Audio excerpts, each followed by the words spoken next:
जिस देह में हम रहते हैं, जिस देह के माध्यम से एक जगह से दूसरी जगह हम जाते हैं, सामान्य तौर पर अधिकतर लोग केवल उसी को देह समझते हैं। सच ये है कि हमारे पास 3 प्रकार का शरीर होता है। पहला शरीर होता है स्थूल शरीर, दूसरा होता है सूक्ष्म शरीर, तीसरा होता है कारण शरीर। इन तीनों का स्वरूप क्या है? जो मांस और हड्डी से बना हुआ, खून से बना हुआ ये पंच महाभौतिक देह है, इसको स्थूल शरीर कहते हैं। लेकिन इस शरीर के अंदर एक सूक्ष्म ज्ञानेंद्रिय होता है। कानों में सुनने की शक्ति होता है, घ्राण में सूंघने की शक्ति होती है, आंखों में देखने की शक्ति होती है, त्वचा में स्पर्श की शक्ति होती है, जिह्वा में जो रस को जानने की शक्ति है, स्वाद को समझने की शक्ति है। ये सारी शक्तियां जो हैं, इसको सूक्ष्म शरीर कहा जाता है। यदि ये हमारे पास ना हो तो हम कुछ भी समझ नहीं पाएंगे कि हमारे साथ क्या हो रहा है।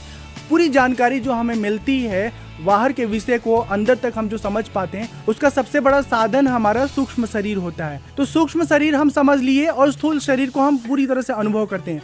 लेकिन इन दोनों के परे जो इन दोनों का वजह है, इन दोनों का जो कारण है, उसको कारण शरीर कहते हैं। जो कारण कार्य संबंध है, उस संबंध की वजह से हम अनुमान लगाते हैं पूर्व जन्म में हमने जो जो कर्म किए हैं, उस कर्मों का जो परिणाम स्वरूप है, जो भोग राशि है, उसी को कारण शरीर कहा गया है। उसी कर्मफल के कारण जो हमको ये देह प्राप्त होता है, जो परिस्थितियां प्राप्त होती हैं, जिस वजह से हमको एक निश्चित प्रकार का परिवार प्राप्त होता है, वो सब कारण शरीर के कारण होता है। तो कारण शरीर हम पकड़ नहीं सकते, हम देख नहीं सकते, हमारे अनुभव का विषय नहीं है। हमने स्थूल शरीर को जाना, हमने सूक्ष्म शरीर को जाना, हमने कारण शरीर को जाना। इसको जानने का मुख्य प्रयोजन क्या है?